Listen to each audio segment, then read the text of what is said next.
Masisimulang ipatupad ang 50% discount sa MRT Line 3 at LRT Line 2. Silipin natin ang sitwasyon dyan at live mula sa Cubao, sa Quezon City. May express report si Mon Gualvez. Mon, ano bang sabi ng mga pasahero dyan? Nikki, marami naman sa mga nakausap ng commuter, ikinatuwa itong 50% discount pagdating sa pamasahe rito sa LRT Line 2. Ang problema, 10 tren lamang ang operational ngayon mula sa ideal na hanggang 18. Bagamat wala pang opisyal na datos ang LRT Administration o LRTA pagdating sa kung tumaas ba ang bilang ng mga pasahero ngayong may malaking diskwento nga sa pamasahe, aminado ang LRTA siguradong darami yan lalo sa mga darating na araw. Ang kaso, limitado na lamang sa 10 ang natitira nilang tren ngayon na operational. Gayunman, paniniguro na ahensya, sapat pa naman daw ang bilang na ito sa dami ng pasahero. Huwag nga lang daw may titirik dahil posibleng mas maantala na ang biyahe. Sa ngayon kasi, umaabot ng 12 hanggang 14 na minuto ang train interval o tagal ng paghihintay bago dumating ang susunod na tren.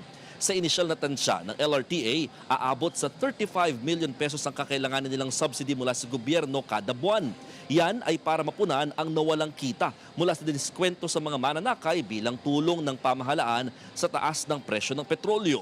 Kasabay nito, maraming commuter naman ang ikinatuwa ang kalahating discount. Ang dati kasing 35 pesos na pamasahe para sa end-to-end point na Recto hanggang Antipolo Station, ngayon 18 pesos na lamang. Bagamat until further notice o wala pang opisyal na abiso hanggang kailan ito ipatutupad, hiling lang ng commuters, tuloy-tuloy pang mapakinabangan itong tulong ng pamahalaan.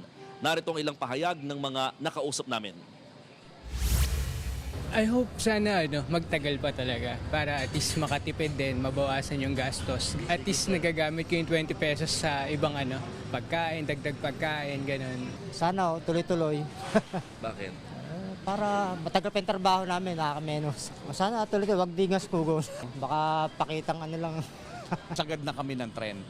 10 na lang talaga yung naiwan na operational at lahat yun gumagana naman. And importante dyan, ma-field namin ito, especially during peak hour, yung between 7 to 9 in the morning and then 5 to 7 in the afternoon. At make sure na walang aberya.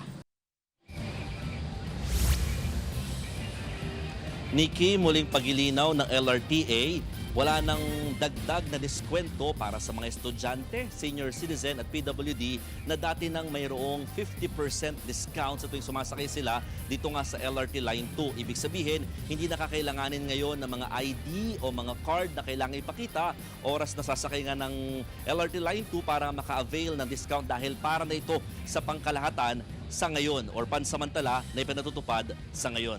Nikki. Okay, so Mon, paglilinaw lang, again, hindi natin alam kung hanggang kailan natin may enjoy itong 50% na discount sa LRT2 at MRT3. Meron bang mga plano na palawigin ito sa LRT1, PNR? Yes, Nikki, actually, until further notice, yung pinaka-exact phrase nila. So, tinatanong natin kung hanggang kailan ba ito ipatutupad itong 50% discount. And then, nung tinanong natin kung how about yung iba po mga train lines like LRT Line 1, patuloy daw yung pakikipag-usap pa ng gobyerno sa pribadong kumpanya nag-ooperate nito ngayon para nga ma-avail na rin kahit paano itong 50% discount oras na pumayag yung kabilang panig. Nikki. Yan ang Express Report ni Mon Gualvez, live mula sa Cubao, Quezon City. Mga kapatid, Nikki de Guzman po. Para sa pasada ng mga rumaratsyadang balita, mag-follow at mag-subscribe na sa social media pages ng News 5.